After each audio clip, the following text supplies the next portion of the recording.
Good evening and welcome to Mechanics of the Fourth Wall. Joining myself and Antonio Subrat tonight is Martin Leetsky, otherwise known as Flat Earth British. How are you doing, Martin? I'm doing super good. Thanks for having me along, Nathan. It's a real pleasure. Thanks. Absolute pleasure, absolute pleasure. And of course, Antonio, how are you doing? I'm doing great, thank you. Tonight's discussion is going to be, of course, about maps. Now, we had a bit of a pre-show discussion for how to pronounce the Japanese map, because just calling it the Japanese map is possibly a little bit racist. So maybe, Martin, you can start us off with the correct pronunciation of the map we're going to discuss first and foremost. Well, here I go. Kobayashi. Dr. Kobayashi's map. Okay, so that's Kobayshi. So that's Kobayashi. Dr. Kobayashi's map. I think that's fairer than the Jap map, which I was never comfortable with. For sure. So, Kobayashi, is that right? Am I saying it Yeah, I would correctly? say Kobayashi. Kobayashi. Kobayashi. Now, first and foremost, I'm of the opinion that there's no truth to be found in any of these maps. They're designed and created by the elites, and red herring is probably the most accurate way of describing them. Would you agree in this instance that this has been found or placed Yeah, for us to find? I would, in the context that it seems obvious that they would put it in plain sight using the USGS and the United Nations straight in our face. No, that's me coming through. Sorry, I'm very apologetic. I didn't know my volume was on. No, you're all good. You're all good. Everything's hunky dory. I mean, we say it's been hidden in plain sight straight off the bat for us to find, but it's only coincidence. Or again, before the show, you said you don't believe in coincidence, but it's obviously pointing towards the infinite plane model of our world. And is there any truth in it? I have a feeling, I have a sneaky suspicion. Look, I dug this out of the Library of Congress. When I clicked maps, right, there must have been thousands and thousands of maps. When I set eyes on it, I thought, oh my God. Now, I don't believe in coincidences. This happened a fortnight ago, 2 weeks ago. And it just so happens that somebody else contacted me and said, have you seen this? I found you in the Library of Congress. Well, wow, because there's tens of thousands of maps on there. Okay, I think to myself, this has been presented. They want us to run with this 1,000-year-old map, in a Hawaiian Gazette in 1907. But at the time, the government did oppose this. There is evidence to show that at the time they did try and close Dr. Kobayashi down. So I started to dig into it, and a friend of mine who helps me with my research by the name of Marshall, Tinfoil Hatter. This is the map here itself, yes.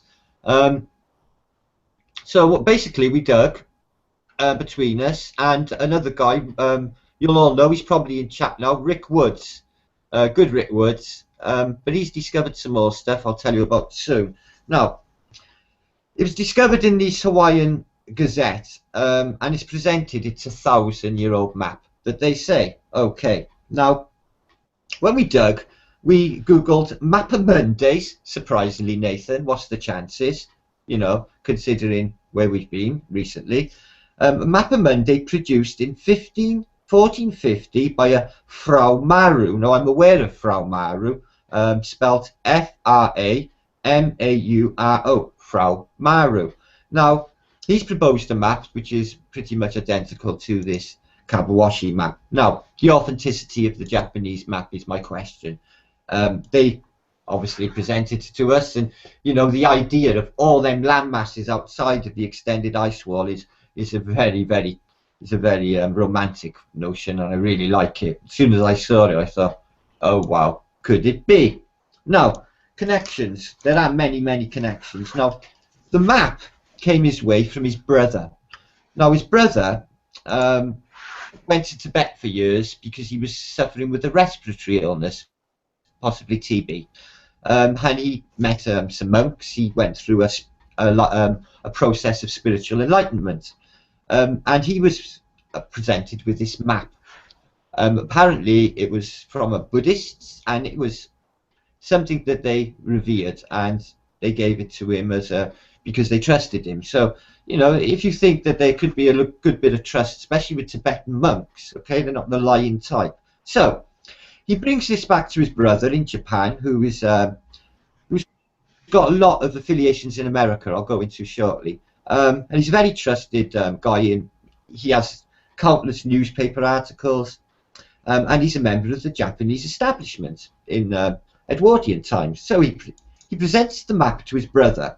His brother presents it to the Gazette, the Hawaiian Gazette, where after this process they basically close him down. They don't want no more of this information, and they say that the information is very suspect.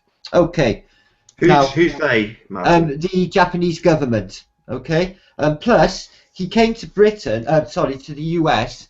If you look into ancestry.com, you can find references to him in the United States in 1959, and there's also some American news articles. He was very well respected in America, and in Japan, apparently, he ran a spiritual learning school, learning Tao and Zen Buddhism. So he was a very well respected spiritual leader, as well as, you know, I'm not saying a political leader, but you know, a man of nobility and a voice. So it strikes me a man of spiritual learning would not lie. So I kind of feel like there might be something in this Japanese map. I really do. Although the azimuth in the middle shows no Hyperborean, and I am a purveyor of the Hyperborean. People don't know what the Hyperborean is. There is a theory or ideas out there that there are land masses in the Arctic Ocean, the North Arctic Ocean.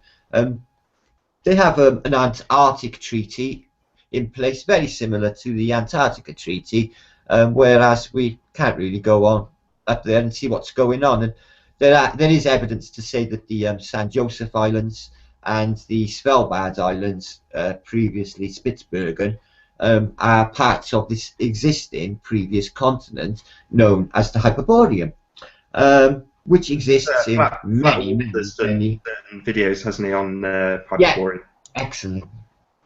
Excellent. I love Flatwater's work. I follow. He's my favourite for following map stuff. So the connection with this Mapamundi a second. So this guy produced this Frau Moreau, sorry with pronunciation, Nathan, in 1450. Now the connection. If you Google Kobayashi, it comes up as he's a character in an episode of Star Trek. Okay, big deal. So what? Well, the episode of Star Trek is concerning, basically, Captain Kirk is explaining reprogramming of a computer simulation. And if you play this article, I have a link to it, I can pass it to people in chat.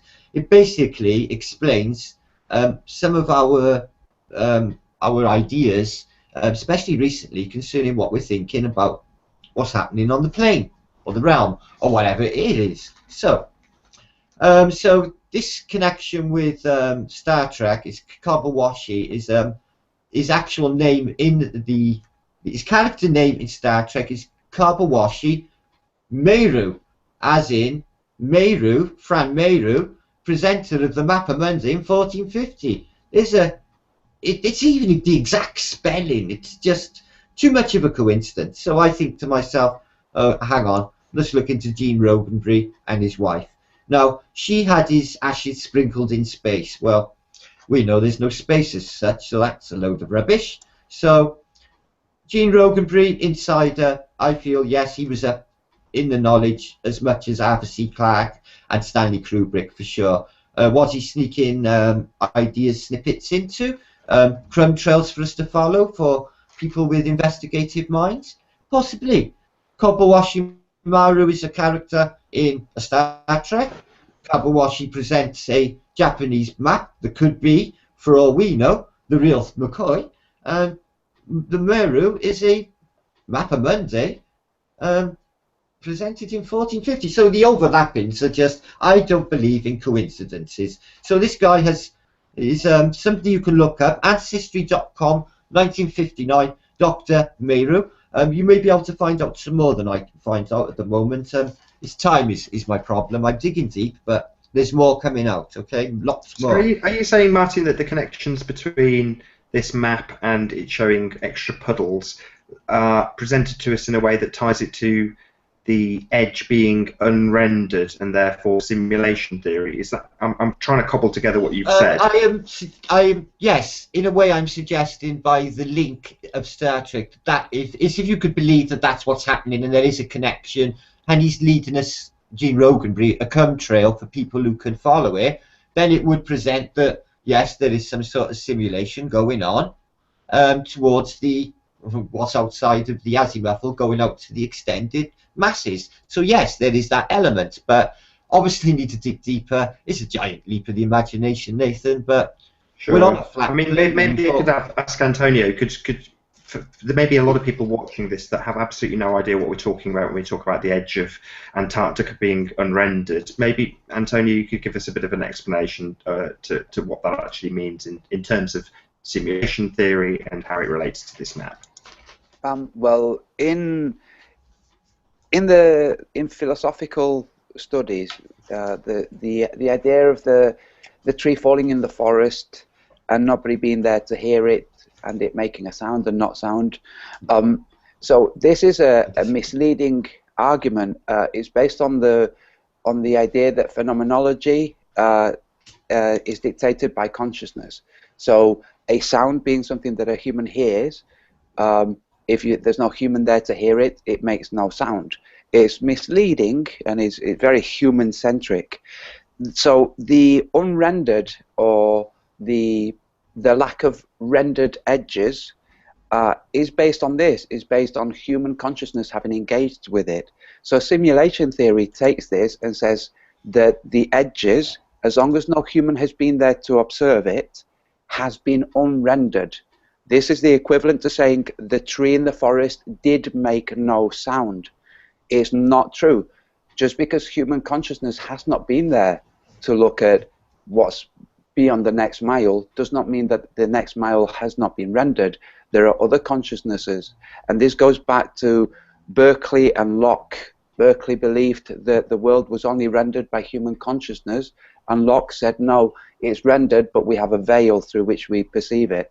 So the whole unrendered nature of the edges is a fallacy. It's based on an error in logic. But sorry, Nathan, if I can just say something else. Looking at the map, I have an observation to make. Okay, if anybody wants to look at the landmass area, the square mileage of Africa, you'll find it's just over 11 million square miles. The landmass of Eurasia, that's Europe and Asia, is 22 million square miles. So if you look at the map and you look at Eurasia and Africa, you have to consider Eurasia should be at twice the size that it is currently on the map, or Africa should be much smaller to, compensate. So Eurasia is literally much bigger than it's presented in any map. The azimuthal, the United Nations, any of the maps that we're being shown have Eurasia half its actual size. Then you can see it right here in the map. Its actual size is twice that of Africa. So if we want to use some imagination and imagine how big that would be, it would bring Australia, as we have now, Australia would be at the 6 o'clock point, more or less. Yeah. If we extended the landmass of Eurasia and we kept the Indonesian islands all in check, so everything was in relationship with everything else, we'd find that Australia would be around 6 o'clock. What were your impressions then, Martin? Maybe you can talk us through a little bit. Well, with the re-rendering, I've always gone on the idea. I'm a big follower of the philosopher Alan Watts, and the way he puts it is the tree that falls in the forest will be heard because it's got to be there for God to hear. So with the re-rendering, like when you're in a computer game like Command and Conquer, and the land that hasn't been made yet, and as it's seen, the land is made, and going on that sort of analogy, I don't believe that the re-rendering is something that works consciousness-wise. I think that it's already there for, you know, the wave function is there, and it will collapse for us to physically see. But what I'm trying to say is consciousness is there outside of it. We don't have to be physically there for it to be. Are you with me? Yes. Yeah. So when we go there and we set eyes on it, and then it, you know, it becomes, you know, the wave function collapses for us to physically see it. There is an element of truth in that with the re-rendering, but to what extent I couldn't possibly say. 6 o'clock, by the way, with Australia, I might be inclined to agree with you there, Ant. I think looking at it there. I'm just thinking in terms of the landmass of Europe and Asia together. Asia is well undersized. You know, Africa 1/14 the size of Greenland. Now I believe they always overproject Greenland to basically chuck out the whole northern hemisphere for whatever they're doing in the north. But it also chucks out the whole thing. Now on this, Asia is vastly undersized, I believe, and it's just that distance of the Pacific between the South American tip and the, you know, the end of, say, the Asian continent, where, say, Vladivostok is. It's such a vast, you know, expanse of water.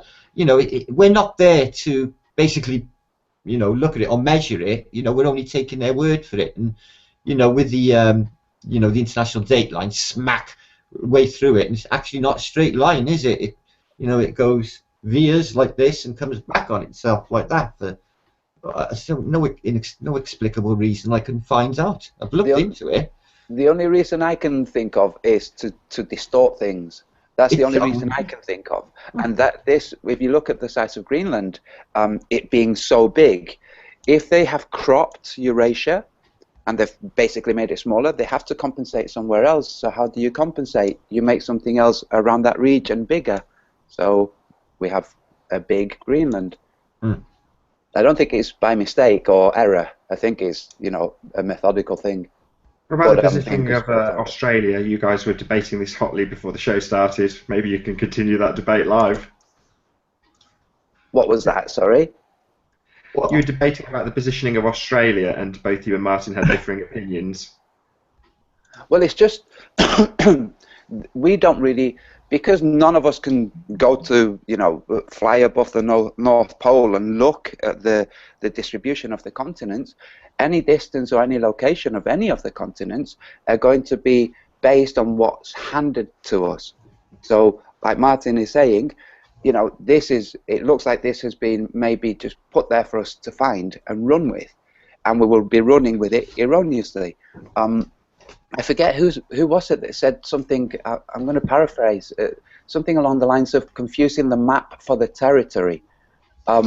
It's the real world is one thing, and a map representation of it is another, and there's no way of really checking the map representation. In fact, I have this discussion over and over with my colleagues when I point out to them that all of the globes are distorted. And when I point out to them the size of Eurasia, Europe and Asia, and how big it is, and show them any globe, apart from Google Earth. Google Earth does a rendering trick as you scroll. So any physical globe, you look at it, you see that Eurasia is half its actual size. And it has to be, otherwise it wouldn't fit on a globe. It would have to be some kind of strange cone. And it just doesn't work. So all maps are just reports from other people, and those reports are based on what those people, or those paying for it, want us to accept. Yeah, I could add a bit on that. Basically, with Australia, I have many questions. Now, there's obviously a lot of action in Australia, or Southern Australia at the moment. For some inexplicable reason, they've sort of cut off half of Tasmania for some, I don't know, military operation or whatever.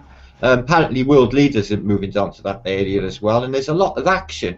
Now obviously Tasmania is probably one of the closest land masses to the supposed Antarctica continent.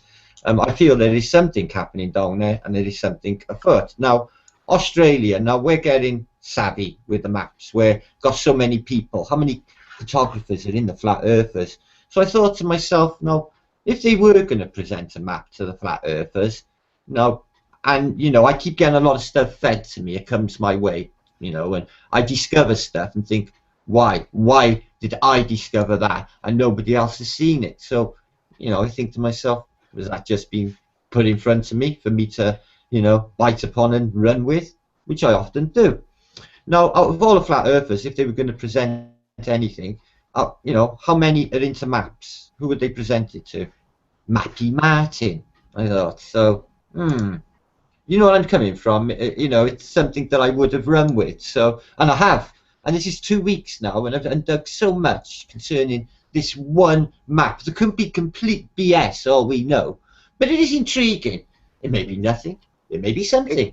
It could be as simple as a stepping stone to a correct map, not being produced for us to see, but being produced by us. Like, for instance, Dr. Zach is still doing the sun measurements. Yeah, so we've got, like I pointed out, and this is not just, you know, me being a genius, it was just me checking the landmass sizes of the continents. So we've got this map, we can look at this map and expand Eurasia. I mean, it just takes somebody that can draw. Martin, you can draw, I can draw, there's lots of people out there that can draw. We can draw out Eurasia twice the size and look at how everything lays out and find, we can develop the actual map of the Earth. We don't have to wait for somebody else to develop it and give it to us. All we have to do is develop it and then make sure it works with the sun and midday, because that's something that's happening all the time, and it's something that we can use to check, but we have to find the pitfalls in sun calc, which has got a little trap there of about an hour and 47 minutes. Wrong, like a distortion of an hour and 45. You've got that naturally. I was trying to bring you to this subject, but I was muted. So, yeah, I know you're saying, Martin, that you can stumble across these things, and it's the type of people that will stumble across them, Mappy Martin. But with you, Antonio, I know you spent a lot of time looking at SunCalc and having these debates with your co-workers. But this is something I want to go over again. The discrepancies that you found with the time zones fascinate me in SunCalc. Can you tell us about that before you carry on with that vein? Well, if you want to display, I don't know if you can pull up timeanddate.com, and we can show everybody. So on timeanddate.com, you have this, you know, standard map of the Earth, and you have the time zones. But when you take the time to look at the time zones, you see there's something that's a bit odd and a bit strange about how they're displaying the time zones. And this is to do with how many hours they have, which is 25. Now, we have to bear in mind, UTC is not working out hours, is working out a standard for representing hours. So they can say, oh, well, that extra hour, 25 hours, that extra hour is to compensate for the back and forth that happens around the world as a change to daylight saving and back. So if you count the actual portions that are there, a propaganda destroyer some time ago did a video showing the distance between two relatively close islands and how many hours it took to fly from one to the other. Now, if we look at the map, when you pull it up, Nathan, we'll see where these islands are and the huge discrepancies, and this is on UTC, time and date. So we have to understand that if the map has been distorted and the academia has been distorted and history has been distorted, for us to think that current tools like timeanddate.com have not been distorted, I think is a bit naive. So we have to look with a skeptical eye and say, does this represent the real world? Does it represent reality, or does it not? And question it with a genuinely skeptical eye, which is basically questioning. So when we look at this, we'll find that there's actually 27 different breaks in time. And we live on a world that has 24. Do you want to tell me where to go, Antonio, and I'll just share the screen so you can tell me where I'm looking. So if you go to time zones, and you go to time zone map, fourth one down. Here we go. Now, if you want to do the counting, Nathan, I'll let you do the So counting. well, I'll start from here, right? No, from the orange. Just next to it, to the left of it. From the tiny little sliver of orange. Yeah. Okay, so you count. No, you count. Okay, I'll so smoke. 1, 2, 3, 4, 5, 6, 7, 7, 8, 9,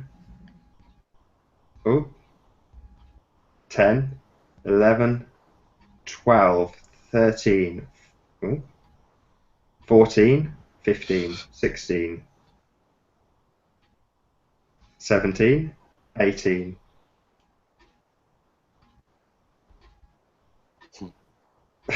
19, 20, 21, 22, 23, 24, 25, 26, 27.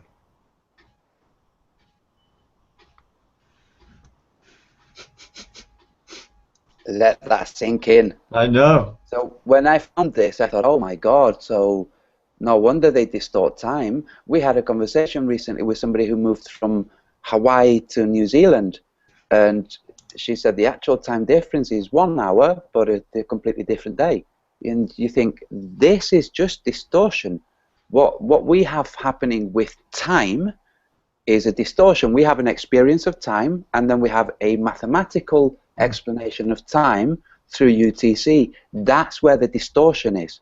So what the real time is whatever we're all experiencing. It's daylight in the UK, it would be nighttime somewhere else.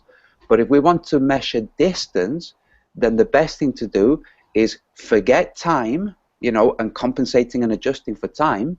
Instead, look at the location of the sun in different areas at noon, and then count how many hours there are between one point and another. For the sun to be noon, for instance, for the sun to be noon in Australia, and then for the sun to be noon in Cape Town, and then sun to be noon in Argentina.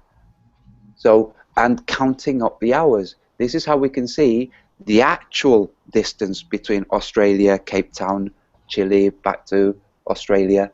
This is how we can figure out the actual distance, because we're not going to figure it out by maths and using theories and structures that have been given to us, which are distorted, like time and date. So how does this relate to the actual positioning of Australia, which is what we started this with just before we went out live? Well, when I checked for the location of Australia, this happened from a conversation I had with somebody called Zizis, who's the guy when I crashed a globalist hangout, the guy who's saying, oh, he's cherry picking, and yeah, that guy. So he told me that on the 2nd of October, on your birthday, Martin, Yeah, man.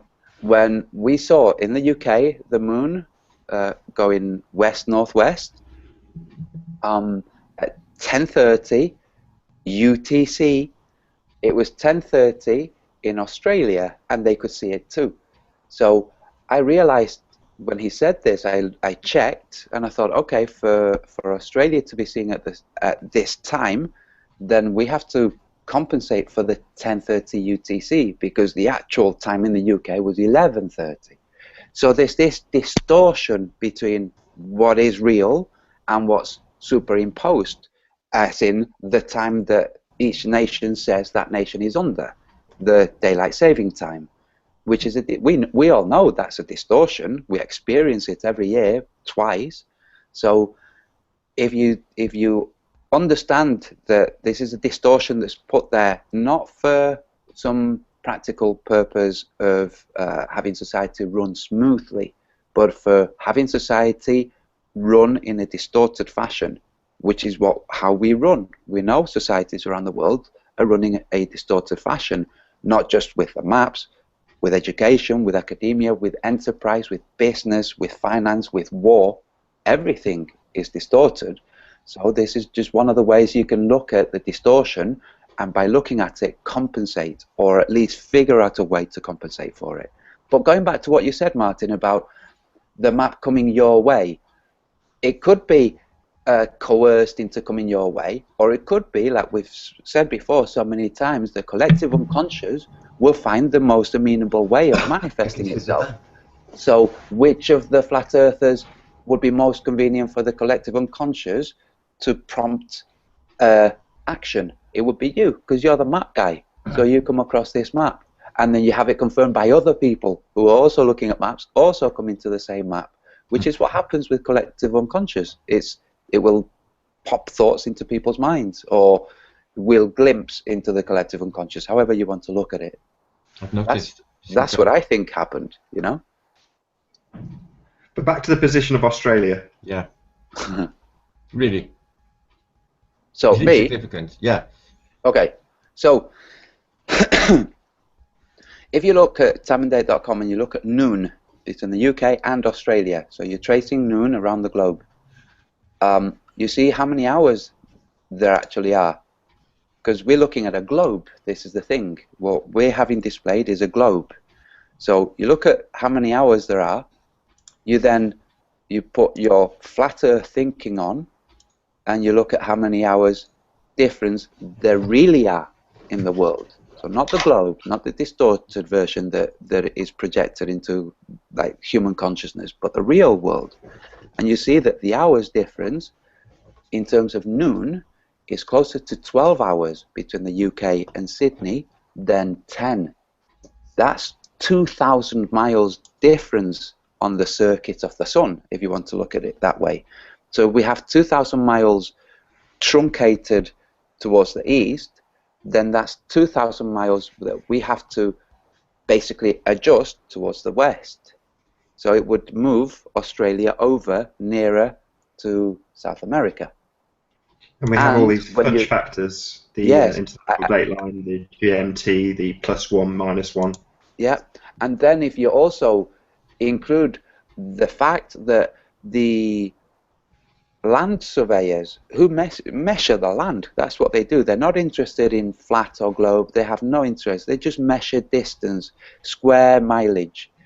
When you look at that, and you look at the square mileage of Eurasia, of Europe and Asia, it's 22 million square miles. The square mileage of Africa is 11 million square miles. That literally is twice the size. So when you add this little nugget of information and you look at the map, you see the distortion. You can see where the distortion is. Now when you've done this, you plot out the map, you see this distortion, and then you check with the tools that they have, like SunCalc, you can see where they have distorted the tool, which is not distorted by accident, it's distorted on purpose. So, and then you can confirm with their own tool. But the reason that Dr. Zach is using world observations from people in real time is to circumvent the whole figuring out what the distortion is and compensating for it. Instead, just going straight to the root, to source information. Martin, you've also told me in the past about them recently, and I say recently, perhaps in the last 100 years, changing latitude and longitude lines. Yes, indeed, and a gentleman who seemed quite educated proposed to me in a comment that yes, this is just the natural progression of maps.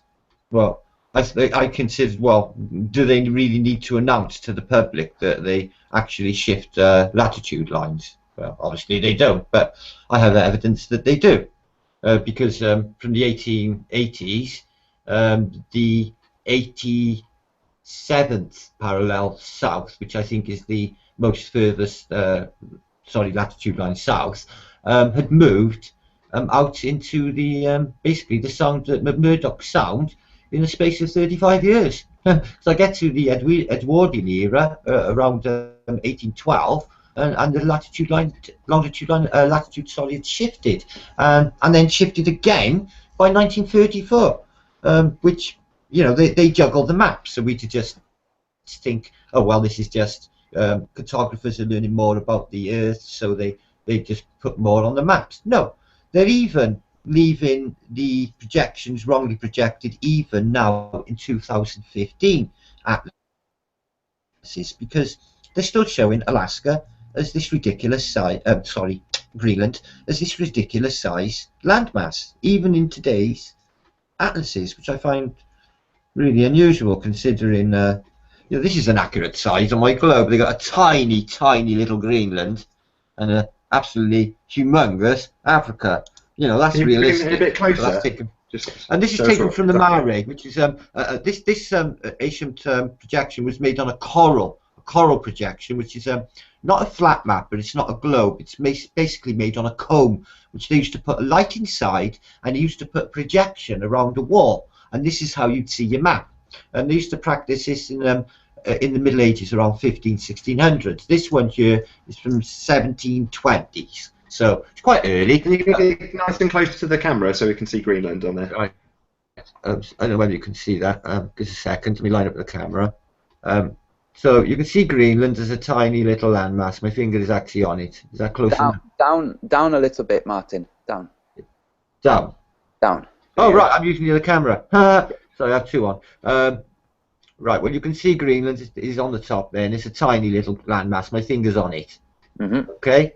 And good old Africa, a giant landmass, as it should be. Concerning the size of the Asian continent, guys. Okay. There you go. Okay. And that's accurately projected. This is actually a good little globe for projection-wise. Before you go on, Martin, can you explain to all of our lovely live listeners exactly what a projection is? Okay.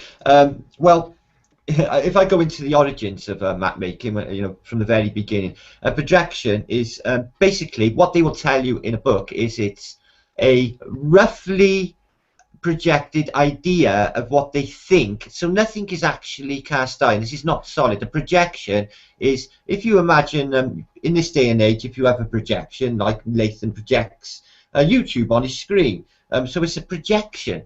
So they're literally projecting the surface of the map. It's not actually the actual thing. It's a projection of the actual thing, what they tell you.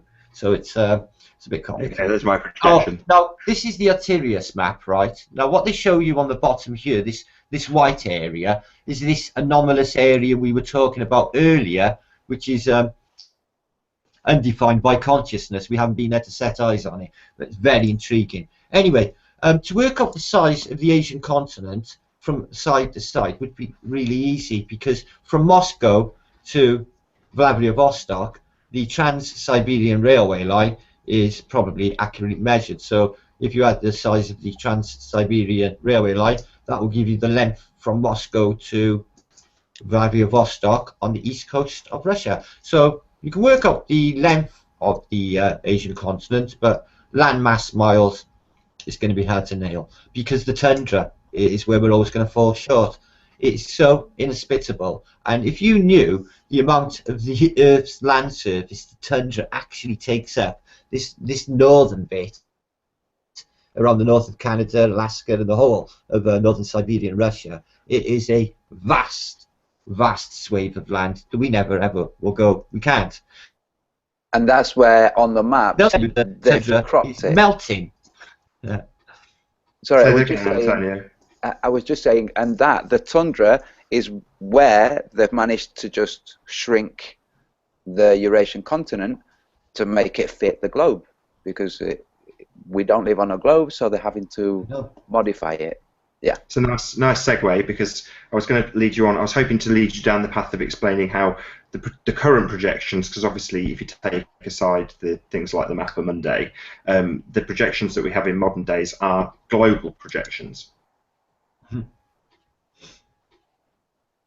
I'm trying to lead you on so that you explain that to the viewers, Martin, if you know what I mean. I wish I could show you how in this day and age, even though they would, they say satellites, but it's from higher planes, they will show you how they map the Earth's surface, and it's done in literally oval-shaped segments like this, overlapping, and they literally sort of meld them together to make what we would recognise as a map. Now, something very intriguing came my way this week, guys. Very intriguing, and it was a cover for a sci-fi movie from the 1950s. Now, the intriguing part of this was, in the background, they show you the image of the globe as we see it today, okay? The funny thing is, nobody knew what the globe looked like in the 1950s. We didn't even take, apparently, the first photograph, the black and white one, until 1959. How the hell they knew what it looked? It looked exactly like what they present to us on the blue marble in the early 50s. So it just goes to show, you know, if you can look into that and think, well, how the hell did they know? It's because they're making it fucking up. Excuse my French. It's true. Now, the maps, everybody's crunching on what it could be. It takes up a lot of thought space. If you look into the origins of maps, the argument's ongoing whether or not before the Copernican era, were they actually thinking the world was flat? I've had this debate for a long, long time. Okay? Yeah, indeed. They knew it was flat. They went with their eyes. They went with their senses, which is what we're basically doing. You had this debate live, didn't you, Martin, yeah. with a guy at the Mapper Monday exhibit. Maybe you can tell us a little bit about that and how that little discussion went. Yeah, I felt he'd been sent to us by the man at the till, but he turned up. Conspiratorial. He sort of stood with his back to this really crummy sheet of A4 paper that is concerning Tim Peake and the ISS, next to the, you know, one of the most ancient maps and a beautiful artwork next to it, which was such an insult. And he's standing with his back to it to sort of hide it from us, I feel, or maybe to draw our attention to it. And he debates with me. I'm telling him, oh no, before this, when this map was made in 1490, before then the whole Earth knew that it was flat. Oh no, this was based on a globe, he said. No, actually, we knew it was flat before the Copernican revolution. So I briefly went into Nicholas Copernicus. I couldn't go into long, but by the end of the debate, which was off camera, he was, yeah, okay, it is on a flat plane. And I also had an educated woman who said she was a science teacher, a history teacher. She wouldn't tell me the school, but she said it was very famous. And she said, yes, it is a flat projection. So voila, arguments. Oh, was that actually? I didn't see that happen. So that was actually at the that was at Hereford Cathedral. Yes. You spoke to that teacher. Yes, yeah. So I said, is it there? Is it a globe? Was it on a globe, or is it flat? He said, no, it is flat. I said, yeah. So he knew about Nikolai Copernicus. He was sent to debate me. There was people around watching, Nathan.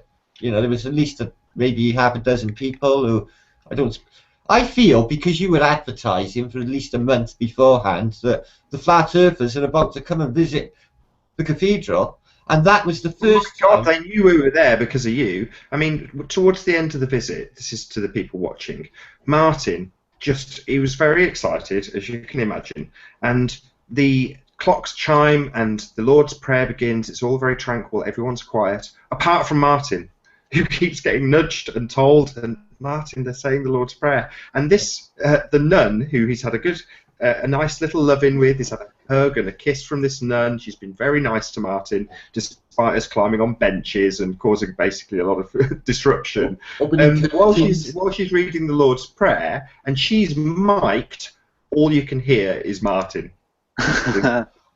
Sorry, I've done it my entire life. I can't really help myself. I don't even know what it is.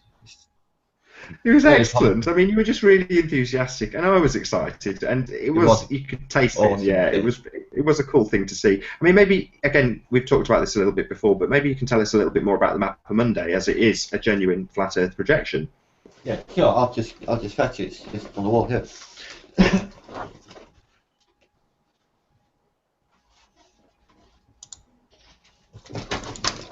Now, obviously, one of the most intriguing things of the day that he told us, Nathan, it was the existence or the lack of existence of flat Earth maps. Correct? He told us there were none. He told us there was one in Italy that was burnt in a fire. Did he not?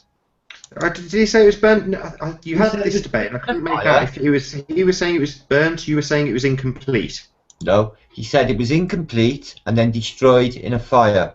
looking So back on the that was video. both from him then. It was an incomplete, then burnt map, so it therefore didn't exist. So it doesn't exist. This is the only one on Earth. I go home, I Google, and there's a collection. You've got the Fisher collection of Map and Mondays. You have the, oh God, this Frau, this guy I look into, Mary Frau, who has a connection with the Japanese map. Uncannily, but yes. So here it is, the Map of Monday.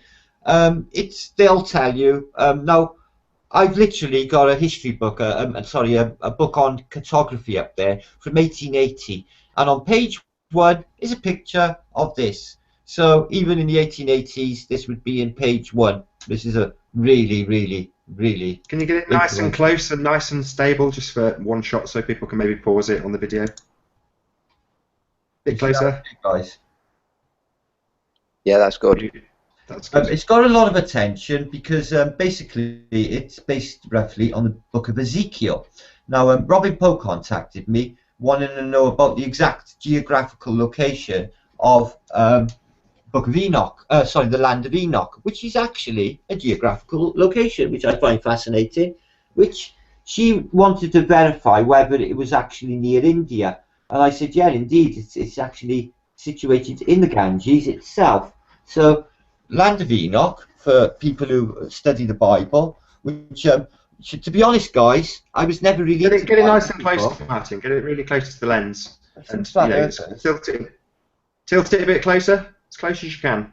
I know it's quite big. No, we can't quite see it. You'll have to tilt it down a little bit. Ooh, not quite, not quite, not quite. There you go. Okay. So what you will see there is the geographical location of the land of Enoch, which, according to people in 1490, existed. So, you know, they, like you said, they took this from town to town in a box, and they would give this to people in Britain. I suppose maybe they took a copy, Nathan, and maybe in every schoolhouse, they had schoolhouses. Cambridge and Oxford University were up and running in 1490. They're the oldest universities on earth. So it occurred to me, like you said, this is what's presented, this is what they run with.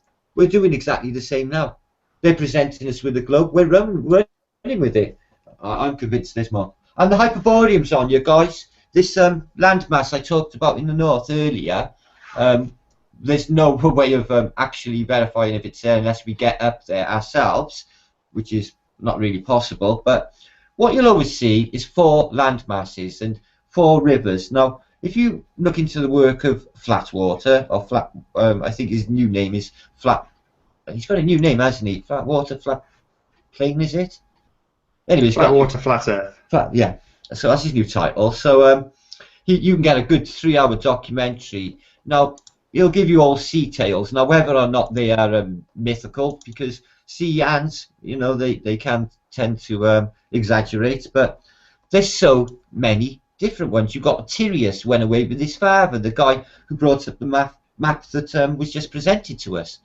Also, Perry Rees, the renowned map maker, he went there, and they found beyond the geographical North Pole, or the magnetic, North Pole, they eventually came into warmer climates.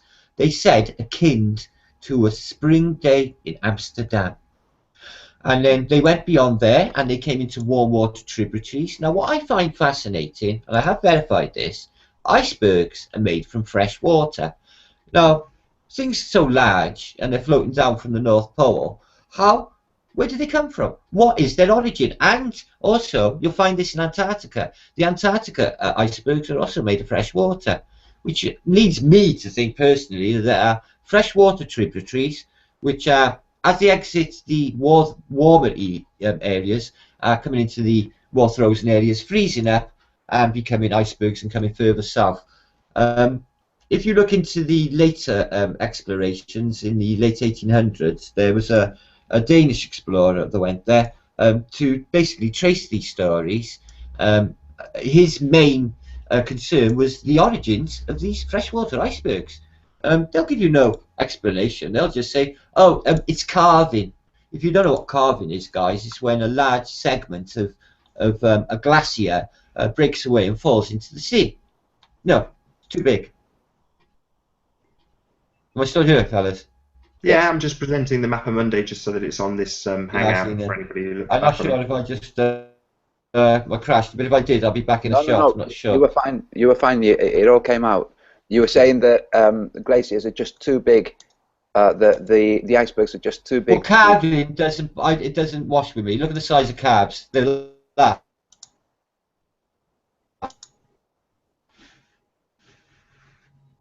Now you've crashed. Perfect timing. He suspected it, so it happened. Bob would say he manifested that crash. Yes. So I Are don't you know. still with us, Martin? If you can still hear us, Martin, if you want to just drop out and reconnect, because I think you've lost your connection there, unfortunately. But yeah, I mean, it's fascinating. There's another map that's been recently in the Flat Earth public, if you want to call it, and it's the Jester with the Makeda projection in its face. Have you seen this Foolscap map? Bang on. So what were your impressions of this? I'll see if I can get a... My impressions that there's always been maverick work done by artists, and that's as an artist, but this guy was a poet and he was a creator. He was a creative person, and if you look at it and you look at it for an overall impression, if you know when you're asked to look at modern art, you know the overall impression, you see that what he's showing is that the fool has the shape of the earth in his mind, or that's the shape of the earth that he sees, instead of how it is, which is flat.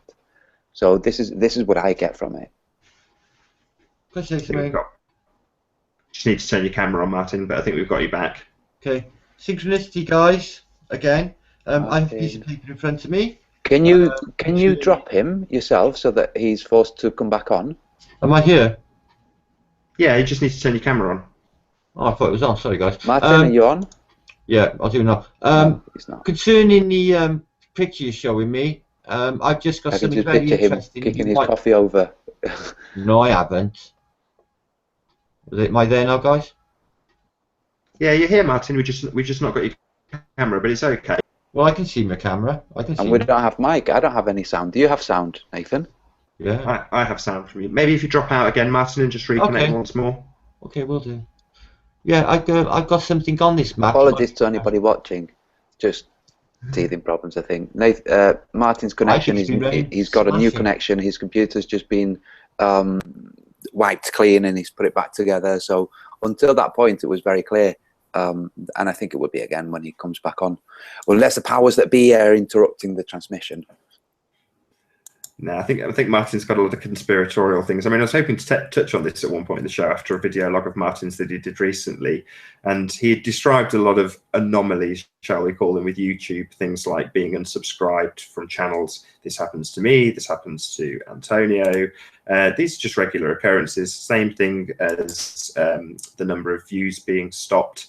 This is an age-old thing that when I started YouTube, I think in 2007 or 2008, it was 301 views, and it was just a rolling joke that your views would freeze at this number. And now they've got a whole bunch of different numbers that your videos could potentially freeze at, and the anomaly continues. But we're not being persecuted as flat earthers. It's just a YouTube thing. You know, there's no need for massive amounts of paranoia. That said, there's spyware and there's viruses if you're downloading things into your computer and mess things up. Best thing I can suggest is don't do anything dodgy online and you won't have any viruses. But obviously most people want free stuff. I'm not of that vein. I'll happily buy everything I watch, but some people don't, and generally speaking they end up with knackered PCs. No offense to Martin, he's now got two PCs, one that he uses for looking at things online and one that he uses for broadcasting. I'm hoping that particular PC is all rocking and rolling, and his camera will come on. Have you turned your camera on, Martin? Will do. I thought it was. Okay. Maybe if we continue without your camera, just so we don't faff with it for the rest of the hangout. But we've had your glorious face for at least half of the show, which is pretty good going. I know. You have to suffer that. Sorry. It's Listen, all I got good. quite a bit to tell you about that. What you're just talking about, to be Nathan, honest. I'm hearing nothing from Martin. Really, I can hear him. Yeah. I don't know whether it's coming out. I'll just check the chat room. We'll Right. apologise to the audience for our slight technical difficulties. Okay, well, listen, what I'm going to do is I'm going to listen through YouTube so I can hear what Martin's saying. So I might have a lag if I contribute. Okay. Okay. Well, I'll ask the chat room if someone can reply. Can you hear all three of us? Hopefully, we'll get an answer to that question shortly. In the meantime, Martin, if you can tell us a little bit about the Foolscap, I'll bring it up again on a screen share. It is very intriguing, isn't it? Let's bring that up. I'll just, give you what I found out on it outside of the girl Coty. What's her name? I can't remember her name now. A nice girl. The one that had the actual video. Yeah. About this. Coty, is it? Coty? Possibly. Yeah, that's it. Yeah. Basically, I looked into it. Kobayashi. I'm trying to find a full translation on it, basically, guys. But Kobayashi. Yeah. Kobayashi. Kobayashi. Thank you. Coming through, okay, guys? Yeah, we're all good. We've just got a slight Yeah. delay on Antonio. We'll work with it. We'll soldier through, Martin. Don't you worry. Thanks. So basically, I dug into the Foolscap a little bit. What I'm trying to find is a good translation for what it says. But what Nicole Cote's video stated is it says fools are many, but it goes into a little bit more. Nathan, are you muted? I tell you what, why don't we all drop and rejoin? Or will that end the I session? can hear everything fine though, and see everything presented fine. Sure, maybe if you drop out. Have you tried dropping out, Antonio? No, I'll drop out now and come back in. I'm good. Okay, hopefully that will restore your sound. All right, cool. Yeah, don't blame me. Oh yeah, I love this Artirius projection. Well, that's inside. It is an Artirius, but it's inside the Foolscap itself. And this guy who basically proposed this guy is I'll try and give you explain his name. I can't really pronounce it. Ortarus Finis is the only way I can pronounce his name. I'm not good with Latin. All I can find out about him is he was imprisoned for promoting basically flat Earth outside of the Copernican model, which was presented at the same time. So I suppose that was the Inquisition. The translation has to do with chaos theory, as far as I can make out, which promotes chaos, bringing on through chaos brings on peace, if that makes any sense. He was born in 1498 and died in 1555. So he's quite an intriguing guy. There's quite a bit to find out about him if you want to look into Wiki. Now, you can find a translation. You've got to dig yourself, guys, because I'm a busy man. Look on Blink Think. That's Blink Think. And it will give you a translation of what it will say on the Foolscap, okay? But all I can make on about it is it says fools are many, and it's basically what they're trying to say is this is the real map and the whole world is blinkered, and that's what I get from it. But we've got that with a few maps, haven't we? Nicole Cote.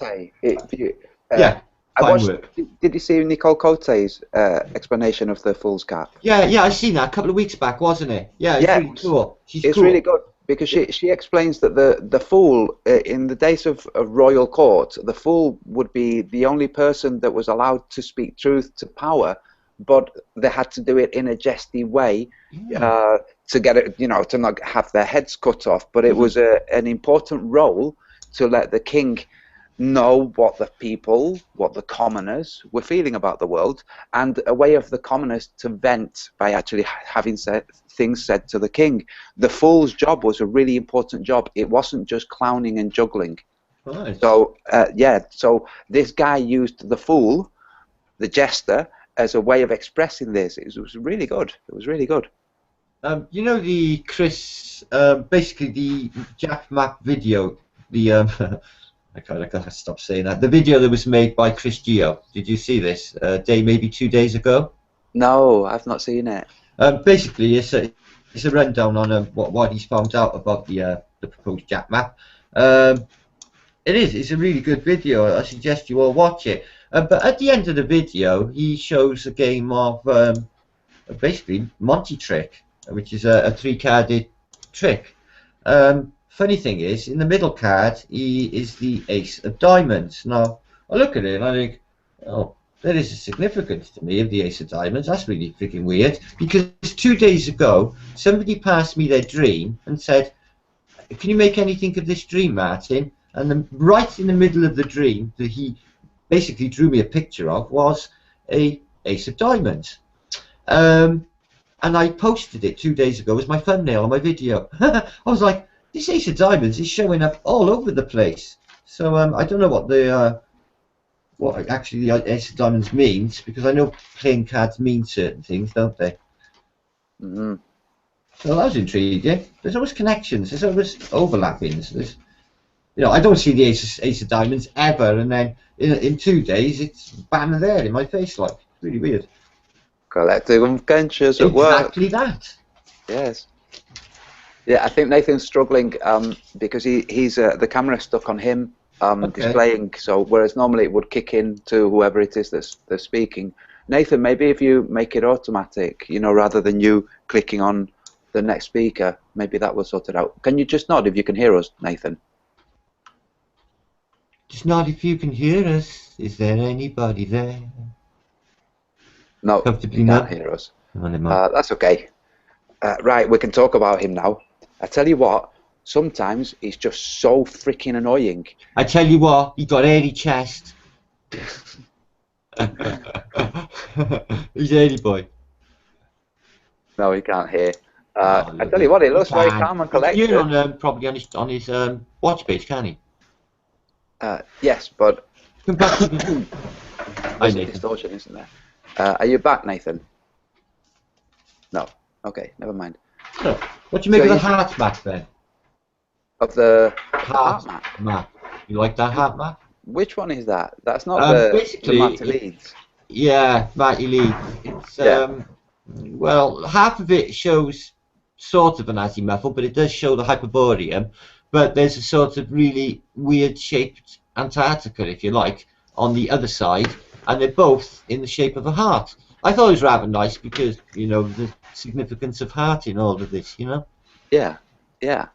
We have to remember sometimes that some of the maps that are out there, they could just be a person's idea, just simply an idea that made its way through. Yes, everything you see, I keep telling people, is out of the human imagination. Even the building you sat in is out of the human imagination.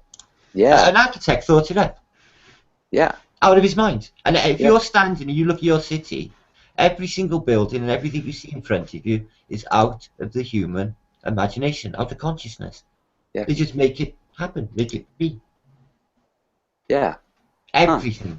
The work behind you, the artwork. There she is, the Jack map. Look at Nathan, looking all concerned. All his kids. I'll send him a message to say that. Tell him we're here and we miss him. Yes. But the show must go on. The show must go on. Sorry I keep singing, but I'm from Wales, and what you'll find is it's the land of song.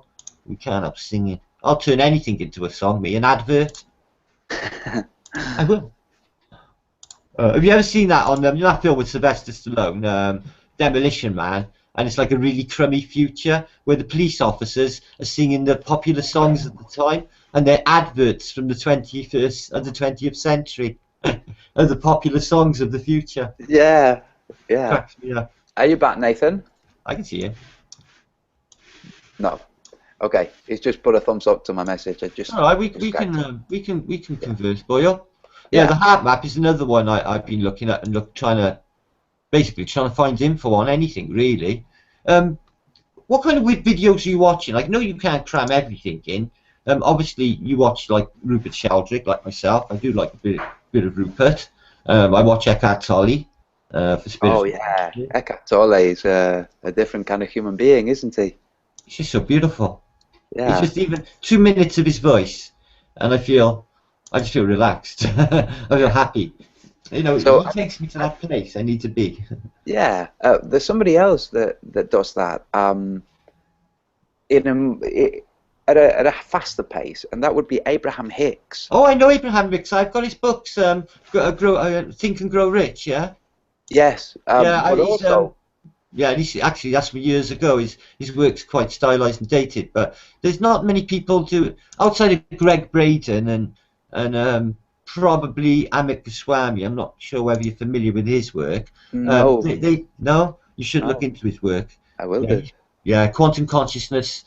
So basically, they're trying to overlap science with spirituality, with esotericness, which I love, by the way. Yeah, I tell you who I did really enjoy watching, Nassim Haramein. I watched everything that Nassim Haramein had He's out. into quantum physics, isn't he? He's a youngish fellow with long hair, like a hippie. Yes, Yeah, yes. he's cool. I like him. He's very cool. Yeah, he his is. way of explaining really complex thoughts are brilliant. And when I heard that Marty Leeds had done a speaking Every time tour, I hear that, I think you're on about me. no, so Martin Leeds, or Marty Leeds, he was on a speaking tour he's acquainted with Nassim Haramein. They know each other. They've been on speaking tours together. I'm thinking, wow, I would love to be a fly on the wall in a canteen with Martin Leeds talking to Nassim Haramein. I would just love to hear what Nassim's thoughts are, because right now what Nassim is doing is he's helping academia redress some of the imbalances in physics, so that the whole idea that nothing can come from nothing, which is the problem we have with universities not endorsing free energy devices, he's trying to basically rewrite the foundations to the physics so that they understand that there is no nothing from which somewhere could come, and that everywhere there is energy, which is what Tesla said. So I can see why, if he's dedicated to having the world of academia adjust some of their errors, then I can see why he's not also on the flat Earth bandwagon, because it would be a big stumbling block for him. But a lot of these talks are from the late 90s, though, and is he still active now? Yes, yes. But I just don't know what he's doing. I would love to. That's why I say I would love to be a fly on the wall and hear the two of them talking. I imagine that. Yeah. I bet they shaped the paradigm then too. Yeah, definitely. And I think the litmus test, Marty Leeds' litmus test, I just think that is freaking brilliant. When I watched it, and he goes to the heart-shaped map, he says the shape of the Earth is a heart, and then he says, "Is it for?" If you look into the about harps, about the music, they give off a resonance that affects basically it alters our body frequency, which is why they always predict harps in heaven, and in Wales it's like probably our main instrument. And the music from a harp, if you just YouTube harp music and listen to it, it is so special. It's beautiful. I've listened to a lot of it. There's a Scandinavian woman who plays the harp. She's a street musician. Yeah. She's called Jasmine something. She's beautiful. It already. I love her name. Yeah, she plays the harp in the streets of Copenhagen and I love Amsterdam, all around, and it's beautiful. So special. Yeah. I've never been. I'd love to go there. There's a place there called Christiansen, and listen to this. Flat Earthers might like this idea. What the people did, the residents, is they all chipped in money and they bought the area. It's called Christiansen, and they basically got their own little laws. They painted all the buildings with all psychedelic pictures of like Jimi Hendrix and basically 60s pop art and what have you, and they basically legalized marijuana. It's absolutely beautiful there. You have herons walking around the streets. It's beautiful. And they did it for themselves. They moved away from, basically they got their own little thing going. They bought the place. It's incredible. And do people live there? Or the population. I met a load of them. I was in Christiansen itself. I was docked there. And I was like, well, this is not actually Copenhagen then, no? They said, well, we're in Copenhagen, but we're a sort of own state. And he sat and he explained what they did. And they all sort of bought the area. Wow, so they seceded from the government of... Wow. I know, I didn't even think this was possible, but I was wondering why it looked different from the rest of the city, why the buildings were all painted in such a really, really cool way, and everything was like sort of hippified. It was a really cool place, really cool. I go there again. Yeah, that's got to go straight on my bucket list. Yeah, not many people know of that place, I must say. They keep it quiet. It's not touristy at all. They don't want people doing that in London. You know, buying a portion of London and Manchester and other places and saying, right, we've got our own laws now. And if you come in, but I went to Cardboard City once when I was in London living, and it was under a motorway bridge not far from Waterloo Station. I thought, I don't know, I was with my friend Paul. I thought, wouldn't it be safe? And I walked into the motorway bridge, and they had fires going, and there must have been a couple of thousand people all living under a motorway bridge in cardboard boxes. And then when I heard them talking and I started to listen as I was walking through, it occurred to me that these people weren't alcoholics and bums living on the street. These were people that were intelligent, that were just dropped off the grid. I think the number of people, I think the number of people dropping off the grid that's unreported, I think is pretty significant. And obviously it's not going to be reported, because when people realize that you could drop off the grid and live and continue living, you don't die immediately, then more people might drop off the grid, and then the system grinds to a halt. I got a book by Abby Hoffman called Steal This Book, Live Free. That's what the book's called, Steal This Book, Live Free. And it's basically snippets on how to live free. But it's ones like going past posh restaurants and you know, when people leave a couple of this and that, just basically say, dress like you work at the restaurant and walk